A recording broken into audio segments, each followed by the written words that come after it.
Yes, hi. So, good afternoon, everyone. On behalf of OCI, I extend a warm welcome to all our participants joining us today. We all know that, low vision rehabilitation goes far beyond improving visual function. It is about, enabling individuals, especially children, to achieve their full educational and social potential. And one of the most critical decisions for a child with low vision is selecting the most appropriate mode of schooling, whether inclusive education or special education or blended approach. So this decision requires a comprehensive understanding of the child's functional vision, maybe learning needs, environmental factors, and also available support systems. So today's webinar, which is on role of the low vision optometrist in deciding mode of schooling, it aims to highlight the pivotal role optometrists play as part of the multidisciplinary team in guiding families and educators toward informed decisions, that maximize a child's independence and learning outcomes. So we are delighted to invite Miss Shweta CP. She is a freelance optometrist and low vision specialist. Shweta is a highly experienced optometrist based in Chennai, specializing in pediatric care and low vision rehabilitation. She is an alumni of the Elite School of Optometry, and she further owned her expertise with a fellowship in low vision care from the Shankar Netralaya Academy. Over a 6.5 years tenure at Shankar Netralaya, Shweta provided clinical care to over 7,000 low vision patients and 15,000 children. Beyond clinical practice, she served as a teaching assistant the Elite School of Optometry, where she facilitated integrated lab sessions and mentored numerous undergraduate and postgraduate students. Dedicated community advocate, she has, spearheaded outreach screenings for college students and children with special needs at NIPMD. Her current research and professional interests include visual stimulation for CVI, rehabilitation for multiple disabilities, and the integration of smart vision glasses in daily life. So, welcome, Shweta. Over to you. Yes. Thank you. Let's share the screen now. Yes. Yeah.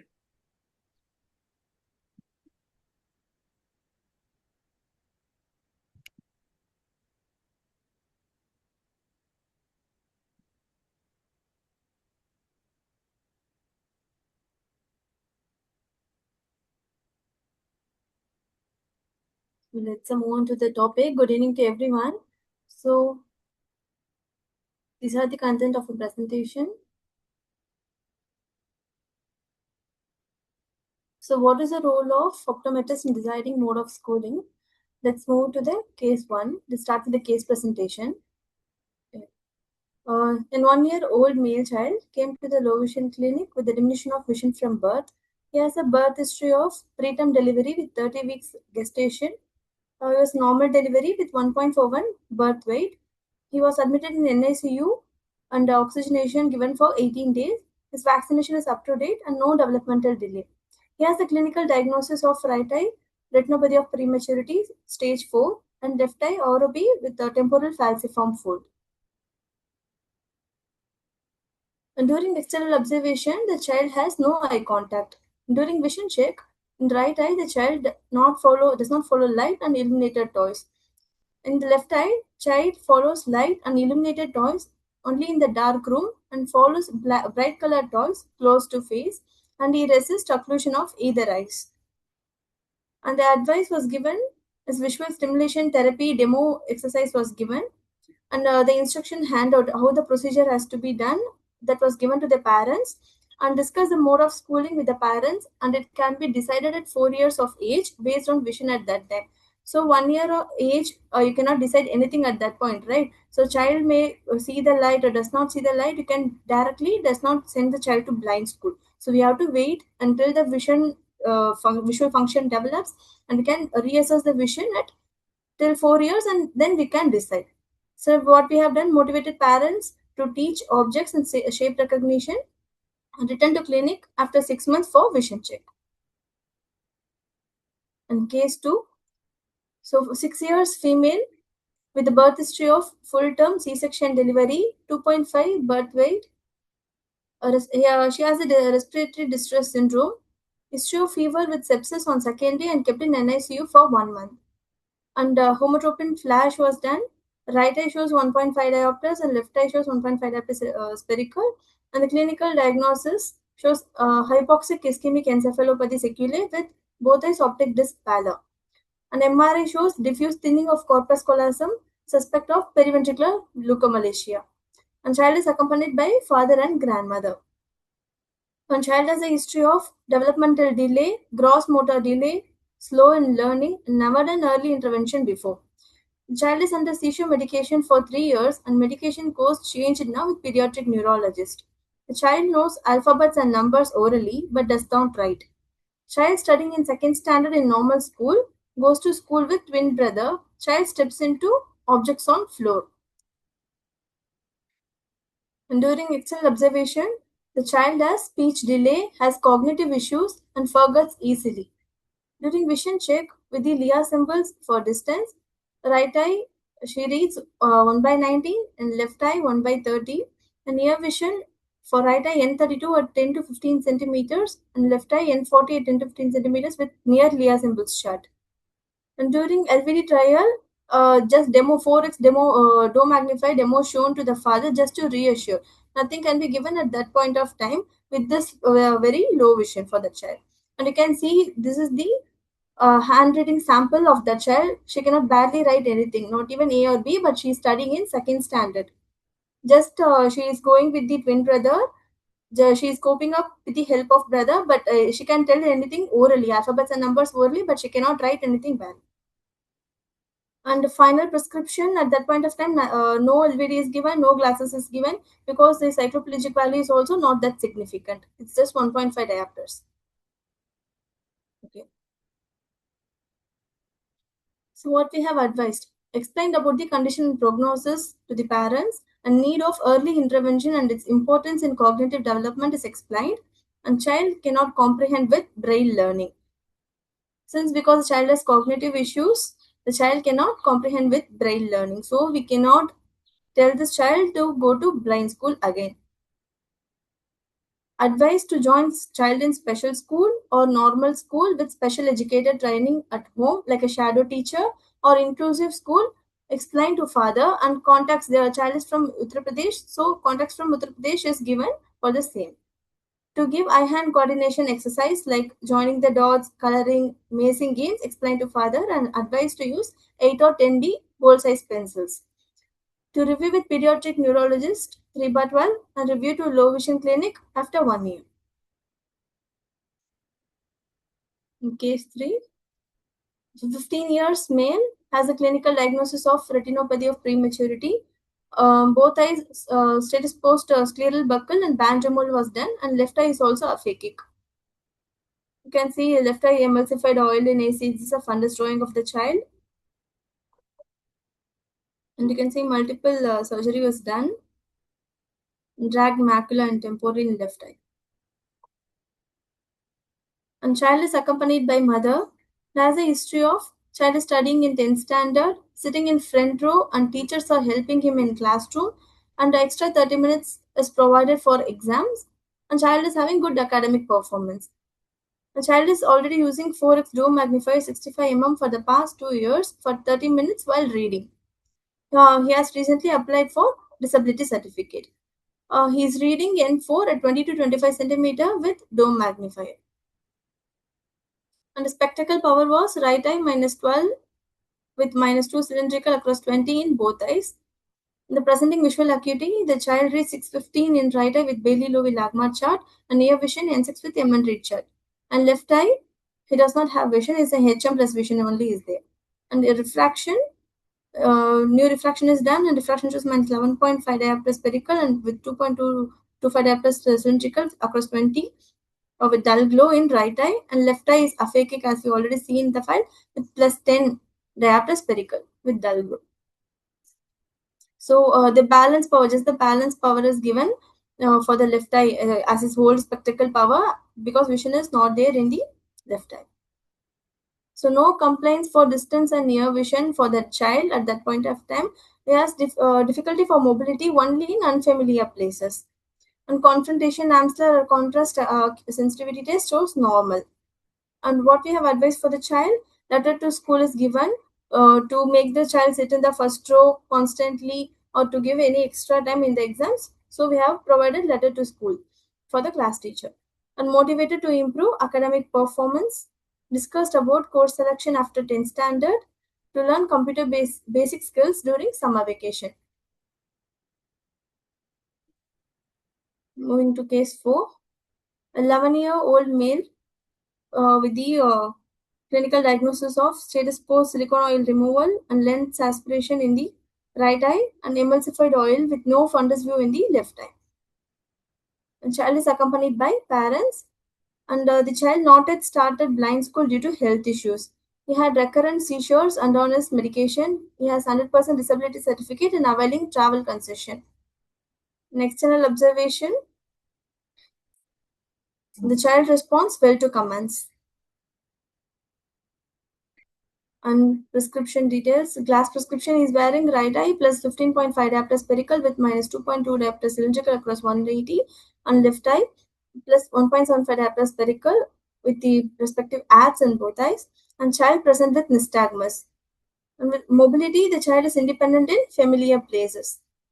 And vision, for distance, right eye HM plus PLP are accurate in right eye, and left eye there is no PL.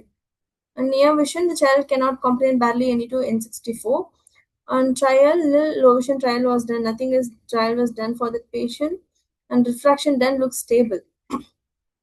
And what is the final suggestion given? To continue the same glass and advised explain the condition and prognosis, a need for blind school, and to take the help of special educator for pre-braille learning and teaching methods at home. We can show smart vision classes to this child since he's 11 years old. Maybe we can show that more models like a smart vision classes and new technologies are there to explain to the patient, but at that point of time that badly cannot help the child. The rehab contracts given for the same, and to avail pension with disability certificate also explain. Most of them, those who have the disability certificate, they may not avail all the benefits of the disability certificate. So we have to explain what are all options are there, what are all the benefits the government has given to the patients, and we have to make them avail all those things. They don't know how to apply for all those things. They just have the certificate, but they don't know what are the benefits from that. So we have to explain what are the concessions the government is giving, whether they are availing for any pension, any transport uh, uh, benefits they are having, any scholarships they are having from the government. We have to explain all those things to the patients and make them aware. And it's 19 years old male with a case of Stargardt's disease, accompanied by uncle. The child is a 12th standard student studying in commerce arts group. He sits in front row, and the friend dictates from board, then he copies in note. He has average academic performance.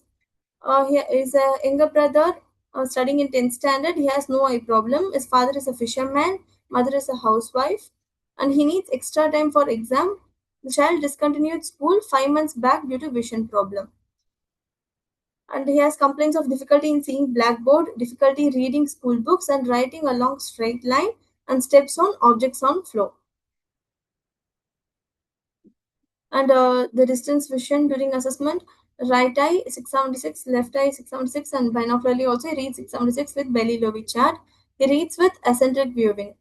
Since Stargardt's disease central scar will be there, he tries to read through eccentric viewing. And near vision shows right eye N12, left eye N10, and binocularly he reads N10 at 20 to 25 centimeter with M and read chart. And refraction, right eye minus 1.5 diopters, and in left eye 1.5 diopters, spherical. And his BCVA shows 676 in both eyes, and he feels clarity with glasses, which is a just noticeable difference. He appreciates the clarity with the glasses with the 1.5 diopter spherical. So even in low vision patient, if the patient appreciates mild difference in vision for clarity, we can go ahead and prescribe the glasses, because vision does not explains what we are just seeing. It is based on the functional vision, like contrast and other aspects also. So we have to think that aspects also in mind, and we have to prescribe even if the patient feels clarity with the glasses, even with the mild power. An Amsler chart shows for both eye there's a central scotoma, and low vision trial 6x monocular telescope demo was shown. He's reading 615 until 615 with good tracking, and he's also copying very good from the board. And 6x cutaway stand magnifier was shown. He can able to read N6 comfortably and reads Bengali newspaper comfortably. And 5-inch portable video magnifier demo shown. He reads N5 at 25 to 30 centimeter with comfortable. And what is the final prescription given? The single vision glasses given for clarity, and 6x monocular telescope, and 6x cutaway stand magnifier. So always we should keep in mind those who have central vision problem. We can push some higher magnification, and we can try to make them read. And for peripheral vision loss, we can reduce the magnification, because already we know that number of letters that will be viewing through the telescope will be reduced if we increase the magnification. So we have to keep that concept in mind. And we have to explain possible condition prognosis to the patient. And since the child is having the central scar due to Stargardt's, we have to teach him the eccentric viewing method. And we also refer for disability certificate, and mobile software training like internal settings to zoom the text fonts, and size were bold size text were explained to the child. And motivated to continue schooling and to improve self-confidence, the child was counseled. Letter to school is given, and again letter for disability certificate we can provide with the age, name, and a son or daughter of so and so, and we can state the condition with the PWD Act under what are the under the regulation ID. We can provide with the letter to this CMO. We can write a letter, and we can provide to the government official, so that they can see, and they can consider it for the to provide for the disability certificate if you are a private practicing low vision practitioner. And we can call to return to the clinic after 1 year to review the vision. Moving on to the next case. Is 21 years male, came with the diagnosis of retinitis pigmentosa and accompanied by elder brother. So occupation is a student, completed diploma in chemical engineering and wants to pursue BTech, but joined in BA distance education due to vision problem. He has elder brother and two elder sisters, but has no eye problem. His father is in army. His presenting complaints is difficulty in recognizing faces, bus numbers, shop names, or difficulty in mobility in unfamiliar places only at night time. He is having 70% disability certificate but not availing any concession. Amsler and confrontation. Right eye shows constricted fields and left eye is peripherally constricted. Contrast sensitivity 6 by 48. And distance vision with glasses. Right eye 624, left eye 638. Binocularly he reads 624 with very low chart. And near vision with glasses. Right eye and binocularly he reads N6 at 10 to 15 centimeter with M1 chart. And refraction shows minus 0.5 diopter spherical, 2.5 diopter cylindrical across 170. And left eye is 0.75 spherical, 2.5 cylindrical across 180 with clear reflex in both eyes. And his BCVA is a right eye 6 by 24, left eye 6 by 19. There are some slight changes in the left eye vision with the refraction. His reading 619. His distance vision, presenting vision, visual acuity is 638, and his vision is improved with the refraction. An LVD trial, 4x monocular telescope. He reads a 6x with good tracking, and 4x dome magnifier 65 mm was shown. With that, he reads N6 at 20 to 25 centimeter and feels comfortable, and his reading speed has improved. So, final prescription, a single vision glasses prescription is given to him, and we told that to carry torchlight at night when he is moving outdoors, and caution regarding mobility explained, to watch the steps, to hold the rails while walking, we have explained to him, and to prepare for PSC or group exams. and motivated to improve his self-confidence. Concession and benefits of disability certificate explained and to avail the same, and he was referred to NAB Delhi for computer training, mobility training, career and educational guidance. So, what is the impact of low vision in children? Functionally, low vision is described as irreversible vision loss and a reduced ability to perform daily activities such as recognizing people in the street, reading blackboards, writing at the same speed as peers, and playing with friends. Prevalence. The prevalence of blindness in children ranges from 0.3 by 1,000 children in affluent regions to 1.5 children in 1,000 in the poorest communities. Children in the school-going age 6 to 14 years represent over 25% of the population in the developing countries. It is estimated in India over 17% of children between 6 to 14 years age group are out of schools. So we can see many school discontinued because of low vision. Out of the 2.21 disabled population in India, 1.54% is in the age group of 5 to 9 years and 1.82 in the age group of 10 to 19 years as per census 2011. Of this, only 1.17%, which is 25.6 million children, which is 2.5 crore children, are enrolled in class 1 to 12.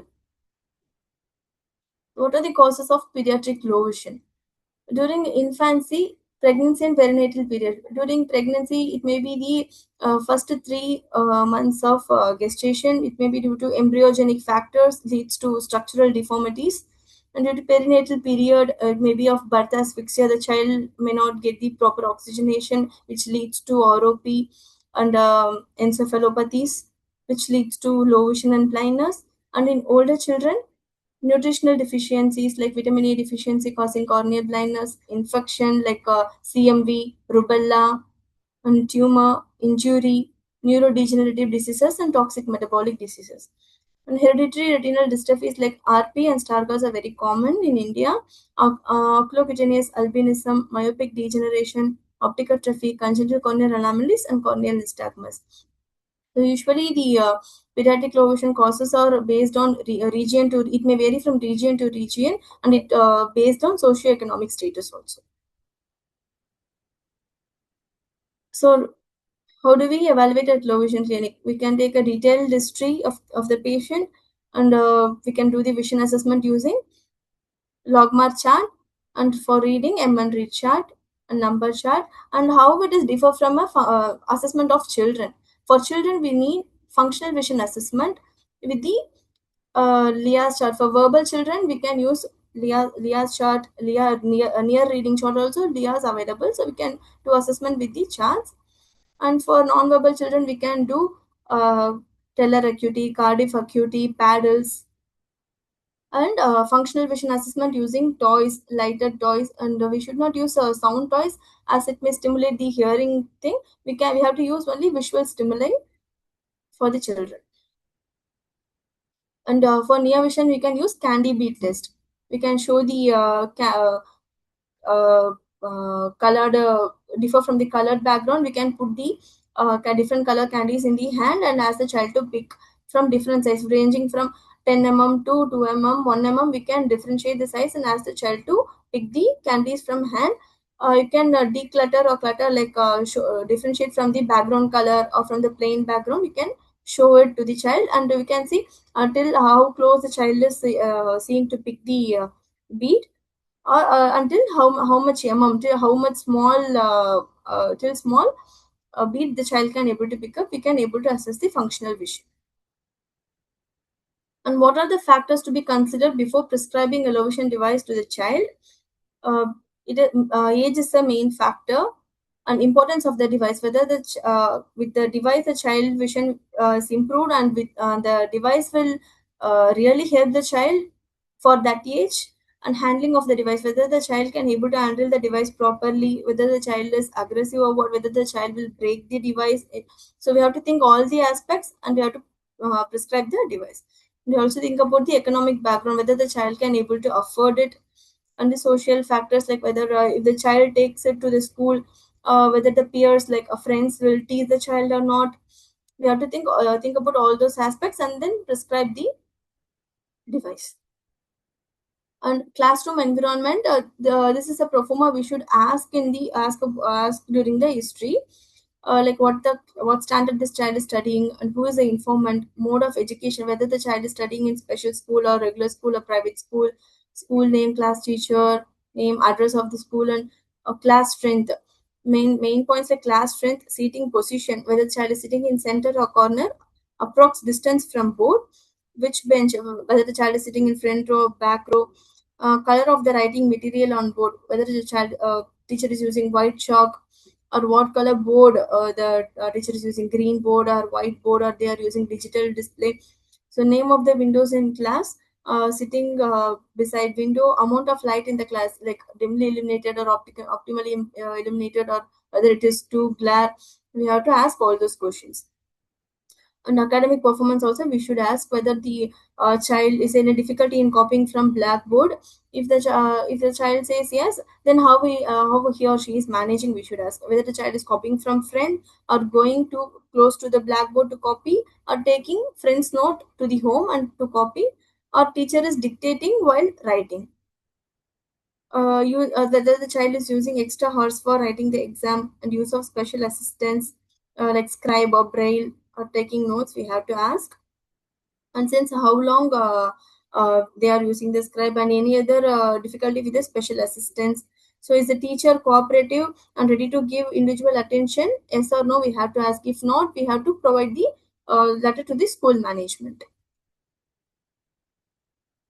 And mode of schooling, mainstream school, we all know, school with normal children without any disability will study here in the mainstream normal schools. An integrated school, both normally sighted and visually impaired students study in the same class.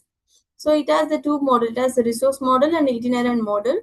Whereas in resource model, the school is provided with the resource setup, where the teacher will be available all the day. During the free hour, the students with visual impairment go to the resource room for guidance. So there will be some hours, weekly hours, whether the visual impaired children will go to the resource room, and they will get the special training over there. And in the itinerant model, where a special educator goes to different school or visually impaired students' place to teach them. It's like for in the government, for a district, they have allotted one resource teacher. They will schedule for each and every school, and they will go accordingly. So this is integrated school. And in inclusive school, mild to moderate form of all type of differently able children will be included along with the normal children. So they have barrier free infrastructure like rails, and for the wheelchair accessibility, everything they have provided. It is from the infrastructure itself. Where in the integrated school, the normal school, where the special children also included. But in inclusive school, the whole school infrastructure itself will be changed for the special children. An adaptive curriculum, individualized education plans are made for the special children, for the easy learning. And peer integration, they learn along with the normal children for the self motivation, and they get the self motivation.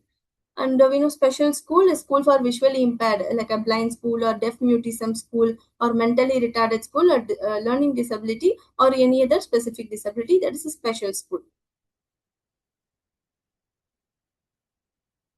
Where the children of deaf mutism learns through sign languages, and blind school, the children reads with braille, stylus concept, and auditory mode concept.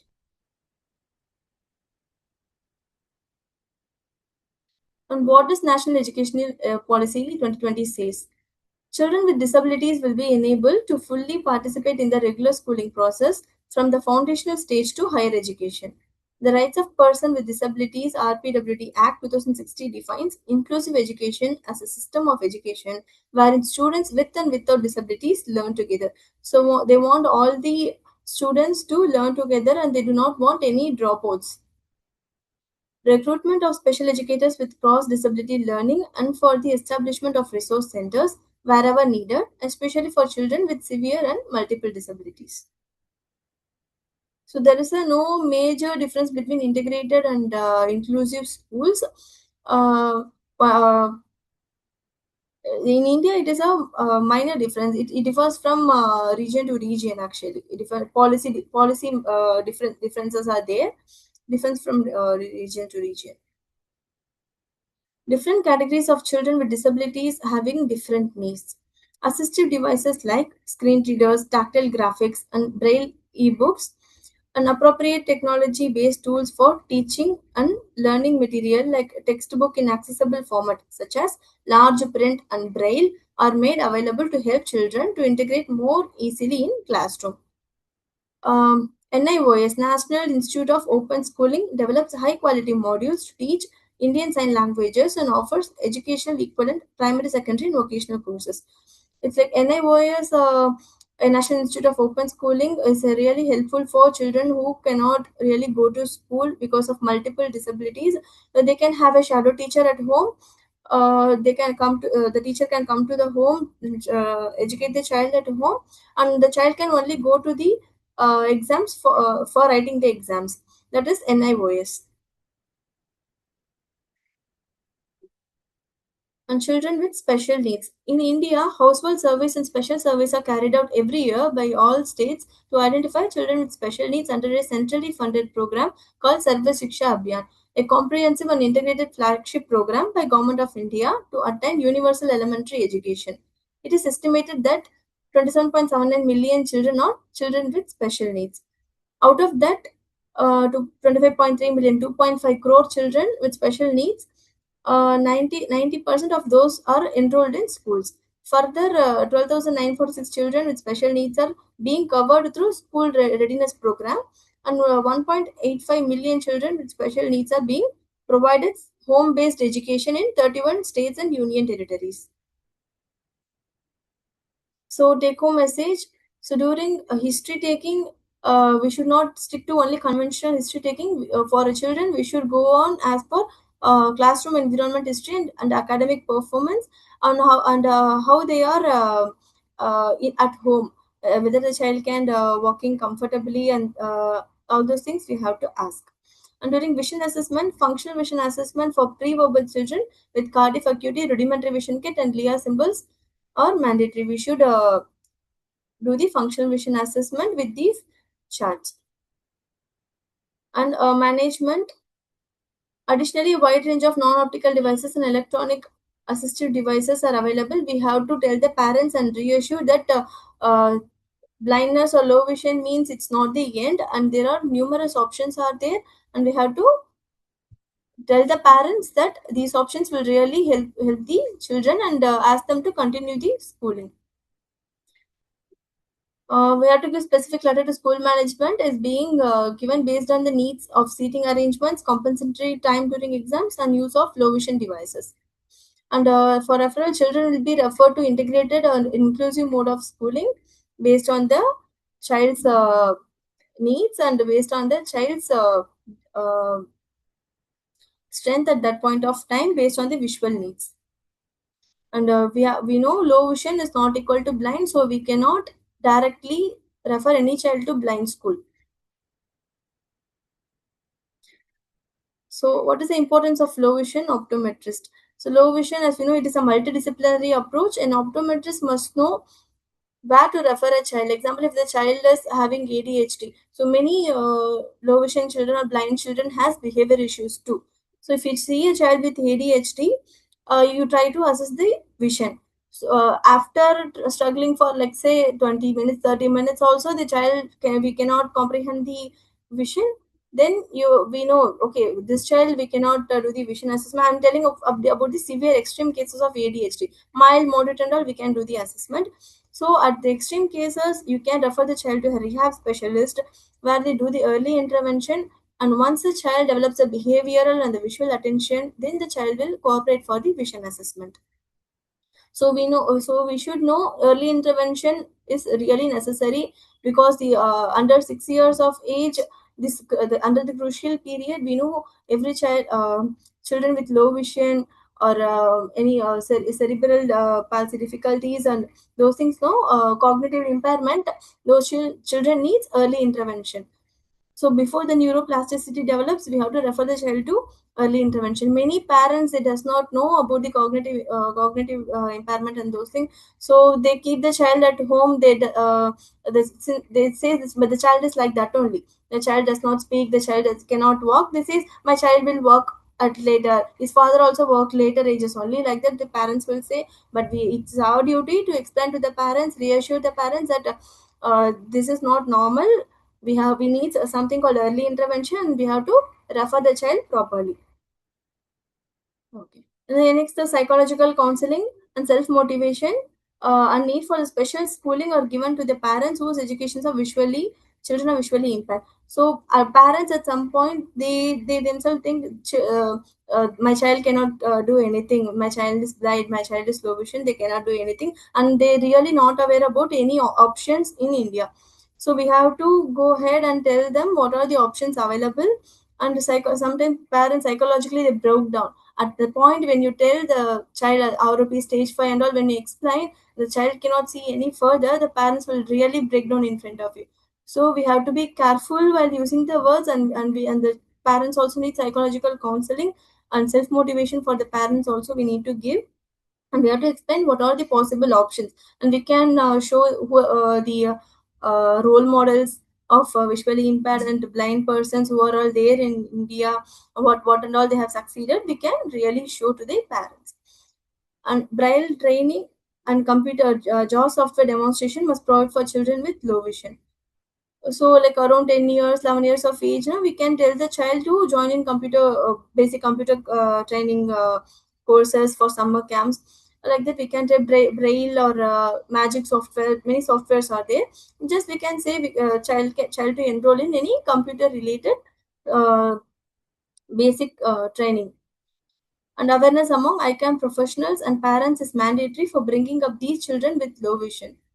So awareness is main concept. Many of them does not really know about low vision, and they think when the doctor says your child cannot see any further, they just stops there, and they make the child sit at home. They does not send the child to school, and it's not that. So we have to increase the awareness among ourselves also, among optometrists, among ophthalmologists. Then bring the child back to school. As a low vision practitioner, we can have a list of nearby special school integrated and inclusive schools, and nearby NGO address for readily give to the parents. Proper referral makes the low vision child's life easy, thereby increasing their confidence, self-esteem, and dignity even after they grow as a person. These are my references. Thank you.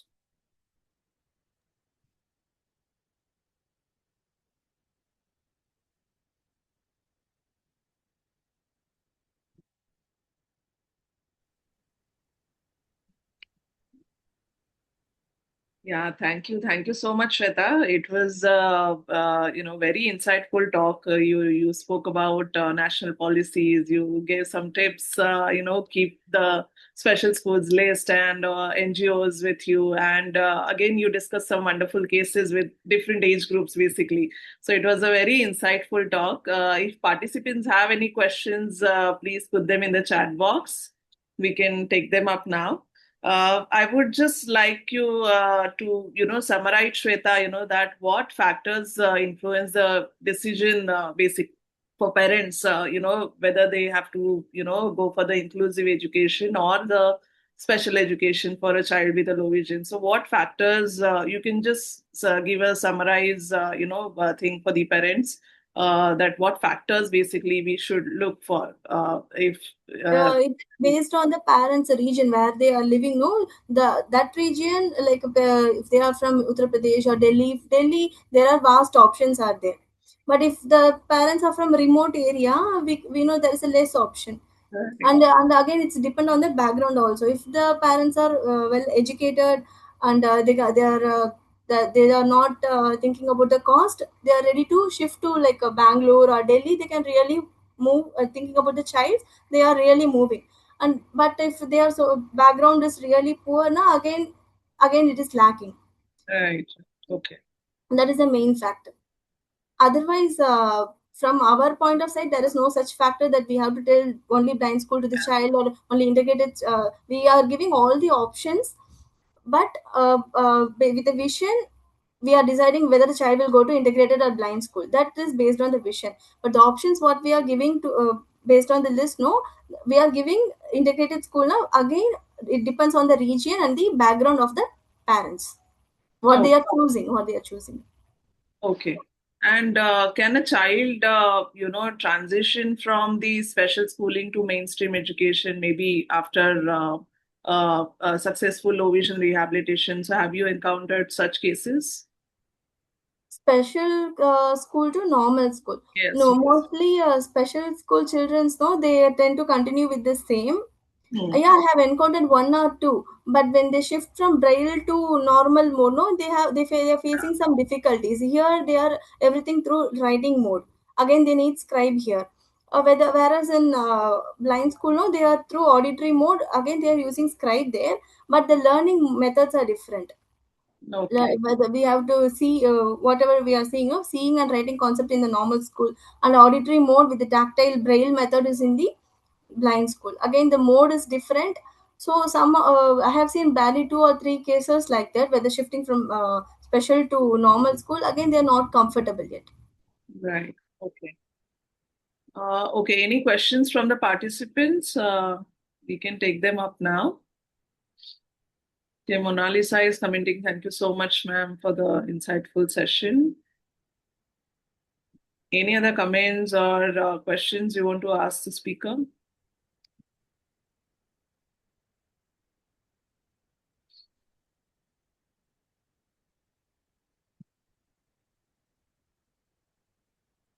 Yeah, I think no questions. If you have any questions, you can send them us on info@, ocindia.org.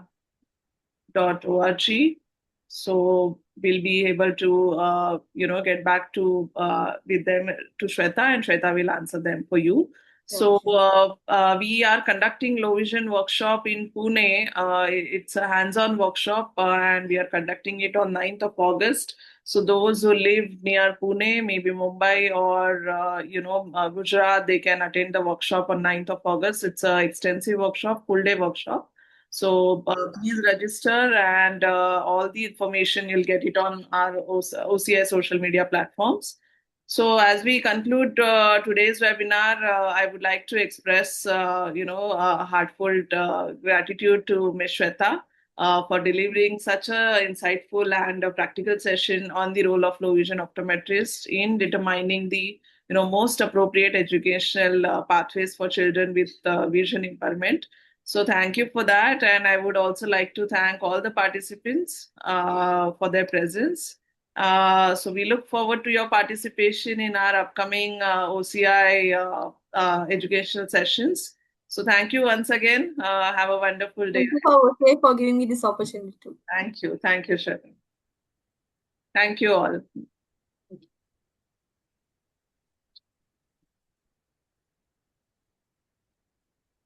Shweta, we have one doubt from from one participant. She has just sent me a message. Mm. I have Okay, if a child is blind since birth, will you recommend integrated school or blind school? Because in resource room of integrated school will give education, but not ADL, O&M. What is your thought on it? Again, the child is blind. We can see ROP stage 5. That's why we have to do the functional vision assessment. If the child does not follow light till 3 years, na, we can say does not follow light. There is no when the child is using only tactile cues for mobility. If the child wants to pick any objects from the floor, again the child not using the vision, again using the tactile to pick any objects. So with this, we know the child can go to blind school directly. So at that point of time, around 3 years, we can tell the parents, put your child in blind school. Again, I would not recommend to go to the child for integrated school, because I know integrated school, again with studying with their peers, now peer school, they will see this child as an exhibition. Mm. Again, learning for it may distract again the normal child, and this child also, this child self confidence also will go low. I will not recommend the child to go to a integrated school at this with the total blindness.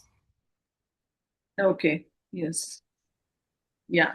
I hope you've got the answer, Indira. Yes. Thank you. Any more questions? We have few more minutes. If you have them, please type them in the chat box.